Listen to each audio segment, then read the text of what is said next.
Ladies and gentlemen, here she is. So to answer everybody's first question, no, I didn't sell this bike, but it has been way too long since I put it on the channel. So the Royal Enfield Interceptor 650, it's actually been 2 years since I got this bike. I can't believe how quickly that's gone.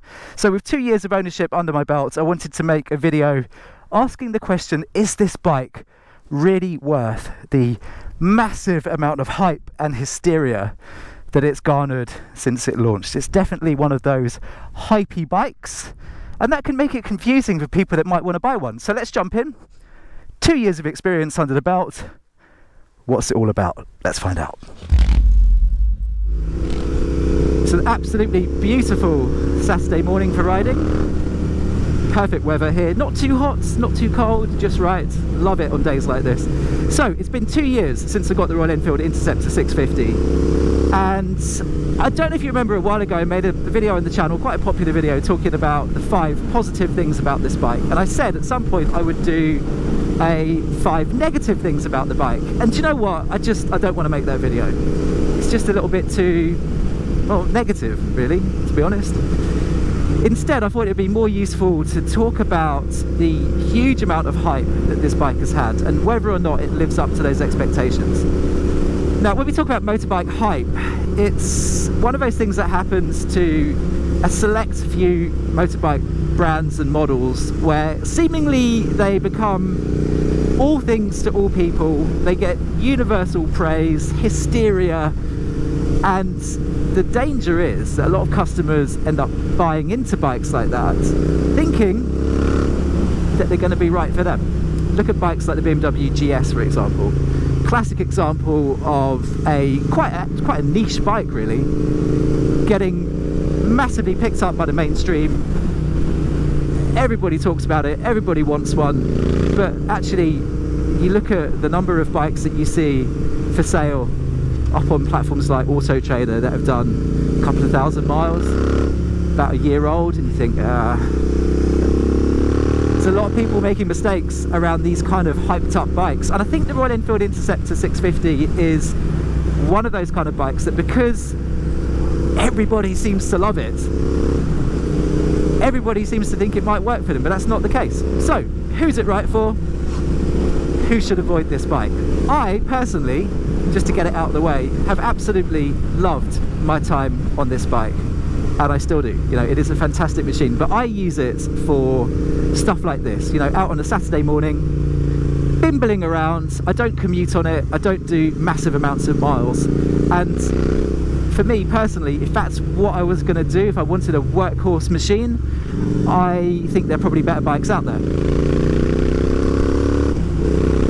Purely because there's a maintenance level on bikes like this, just from an aesthetic standpoint really, that you have to respect in order to keep them looking beautiful. There's a lot of, you know, exposed metal parts, they have a lot of shiny stuff on them, and you've got to take care of that. So if you're going to use this for a real, you know, a real basher out there in all weathers, in the winter, on salty roads, in the snow, you know, just 24/7 365 riding, it wouldn't be my first choice.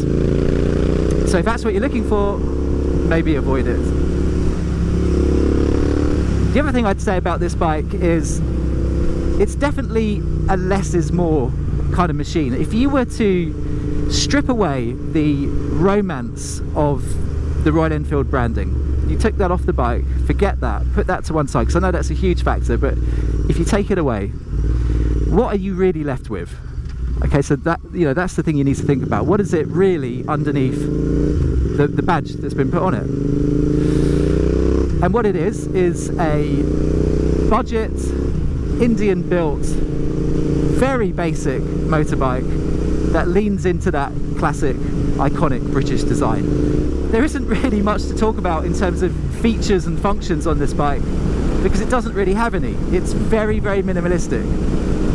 You know, it's got analog clocks, it's got the things it needs to have to make it compliant for the road, things like ABS, fuel injection, but outside of that, you know, it's just a very, very basic motorbike. So if you're one of these people that really wants and needs your creature comforts and your mod cons, it's almost certainly not going to scratch their itch for you.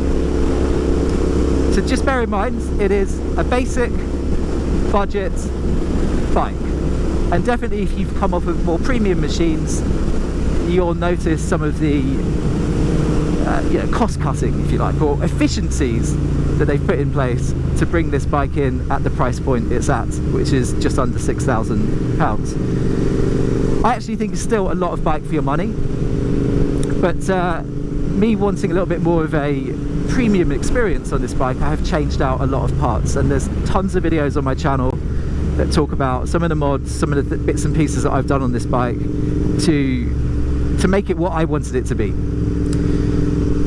The great news is, because it is so cost effective to buy it, if you really love this type of bike, it's definitely worth doing. You know, it's worth making it the bike you want it to be. So I've changed a lot of things like this, all the control surfaces, brake master cylinder, throttle, clutch, handlebars, changed the exhaust. You know, there's tons of bits and pieces that I've done. Suspension was a really big one as well.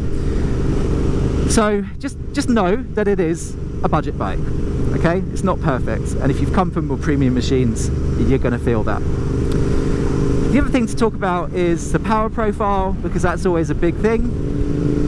It's not a particularly fast bike. Look, I'm flat out fast enough, but if you're a bit of a speed demon, it might leave you feeling a little bit underwhelmed. Now, for me personally, I think that this bike has just about the perfect power profile for the road, for the way that I kind of ride in my slightly older, more mature years. I'm absolutely sick of the whole chasing horsepower thing.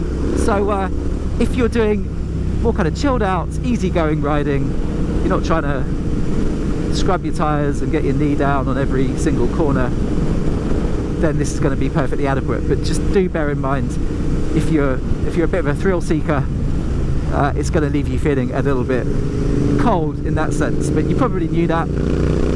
It's definitely not a performance bike. But what you might find is what I'm experiencing, and that is, it's just such a usable power profile. It's enjoyable being able to pin the throttle out of almost every corner and not catapult yourself off to prison time speeds. So it's good in that sense. It's very usable and very enjoyable in the real world, you know, outside of the magazine shoots where they try to convince you that you need 200 horsepower. You really don't. The other thing to bear in mind with this bike, and it's worth mentioning, is the look and feel of the thing and the connotations that inevitably carries. This is a modern classic retro bike, and I absolutely applaud Royal Enfield for what they've managed to achieve with this kind of style.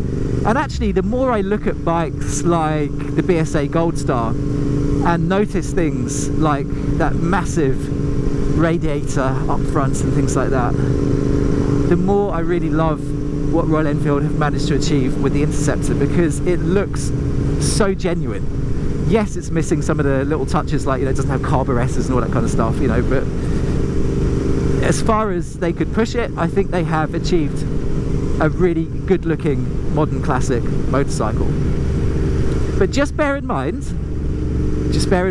that in today's world, that can carry a little bit of, well, let's just call it what it is. Somebody might call you a hipster, and that isn't for everybody. So you've got to be real with yourself in terms of whether you want to have that kind of look, right? It's definitely got a distinctive style, and you're pretty much stuck with it. There isn't much you could do in terms of trying to modernize it or change it too much. So yeah, be prepared to get called a hipster, and the usual jokes about, oh, where you off to, mate? Down the local artisanal coffee shop, or off for a alcohol-free craft beer. You know. But that's what comes with the look and feel of anything that's kind of vintage or retro in the modern world. Small point. What else? What else can I tell you about the Royal Enfield Interceptor 650? So I think from a handling perspective, if you're an easy rider, if you're not going to chuck the bike about, it is, again, almost perfect out of the crate. I personally didn't like the stock suspension. I found it a little bit too wallowy. Didn't give me a huge amount of confidence, so I've put on the YSS suspension on the back, and I've also got the YSS springs up in these forks here. It definitely gives it a little bit more of a planted feel. It's a little bit more hard, a little bit more sporty, but when you're in the corners, the amount of grip that you get from this suspension, working in tandem with the Pirelli Phantom tyres, it's perfectly adequate for a bike like this. In fact, I'd probably say this suspension is almost overkill for the rest of the bike. It has the wonderful Harris Performance designed frame as well, and I'm no expert on bike geometry, but what I can tell you is it's very flickable. It just inspires loads of confidence in corners. The handling feels tight, really, really nice. And I put some slightly wider bars on my bike. These are LSL Superbike bars. Bit of a strange name, but that's what they are. And they're a little bit wider. It just gives you a little bit more leverage, which is nice. Really like this position. And with the Moto Customs up and over risers, just brings the whole thing kind of back and up a little bit. It's really good. It's really, really good. It's good. So the other thing to bear in mind with the Royal Enfield Interceptor 650 is that it is a fantastic motorbike for solo riding, but I also wouldn't get this bike if it was going to be my only bike and I wanted to do a fair amount of pillion stuff as well. I've tried it and it doesn't work. My girlfriend absolutely hates it on the back of this bike. I don't know if that's just because of the seat or the size of it. It's quite a small bike, but no, she won't do it. So I don't think it's a particularly great bike for two-up touring and things like that. It's much more of a solo machine. And again, although you can, and I think probably should, enjoy touring on this bike, I wouldn't want to do massive trips. It's very naked, it's very exposed, it's quite windy up here, so if you're doing any more than a couple of 100 miles in a day, it might get a little bit fatiguing.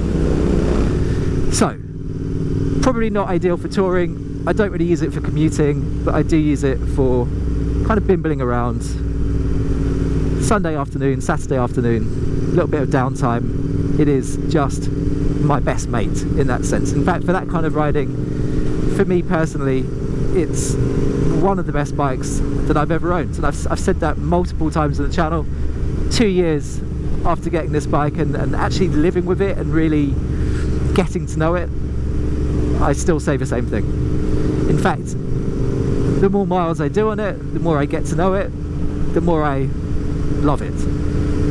So for that kind of casual riding, for me and what I look for in a motorbike, doesn't get much better than that, really. Doesn't get a whole lot better than that.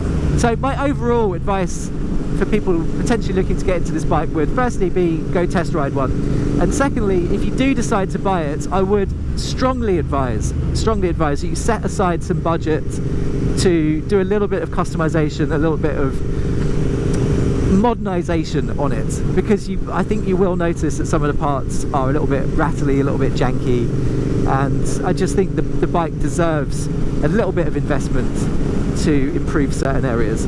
And I touched on a few of them, things like suspension and all that, but you know, you can look back through some of my videos and they might help you out in terms of deciding what bits to prioritize. I've definitely put bits on this bike that don't really need to be there, you know, some kind of aesthetic mods and things like that, which is just personal choice, but I do think it definitely benefits from a couple of little performance tweaks here and there. Actually, even things like the little booster plug, the little fuel plug, it's definitely kind of smoothed it out a little bit. It's got the air filter on it as well, which again doesn't really do anything for performance, but it makes it a little bit easier to maintain and gives it a nice nice sound as well. And this Hitchcock's exhaust system, wow, just makes it so much more fun. It really does. For me, personally. Some people don't like a loud exhaust. It's not massively loud, but it definitely is a little bit more aggressive than the stock system, for sure. Woo! So much fun. So much fun. So does this bike live up to the huge amount of hype? Do you know what? I'm going to say something really controversial. I'm actually going to say no. And the reason I'm going to say no is because I want people to go and try this thing for themselves. Do not get involved in a motorbike because of hype. Just because somebody else likes it, just because somebody else loves it, it does not mean that it's going to be the right bike for you. So I actually don't like hypey stuff. I just think it's dangerous. I've fallen foul of it in the past. Lots of people have. And it's the same with all kind of products. Anything that just gets this kind of self-perpetuating hysteria behind it becomes dangerous, risky, because you can easily get trapped. So try it out for yourself. Go and have a nice afternoon out on a demo bike, and you'll discover whether or not it's going to be any good for you.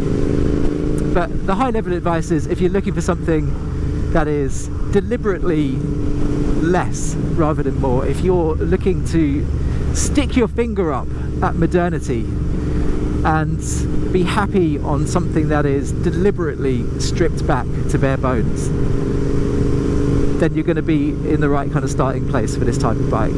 If you want something that looks classic, has a bit of an old school feel to it, and you don't mind the connotations that come with that, then you're also really going to enjoy this bike. I think it's absolutely beautiful. Every time I look at this bike, it just makes me so happy. And if you're happy with a machine that isn't gonna shake your fillings out and leave you, kind of adrenaline psyched after every ride, if you're looking for something that's a little bit more chilled out, a little bit more easygoing, a little bit more like this, Saturday afternoon, easy stuff. If you're happy riding like that, then again, this bike is going to serve you really well. It's not going to, oh my god, look at that Lambo, that is beautiful. Yep, it is definitely a hyped up bike, and I can see why. I absolutely can see why, but do make your own mind up on it and get a bit of experience with it, and I'm sure you'll find whether it works for you or not. Anyway, that's it. That's my little 2-year summary of the Royal Enfield Interceptor 650. I'm going to go off and get myself some ham, egg and chips in my favourite little place, which is, actually I've just ridden past it, but anyway. And until the next one, ride safe.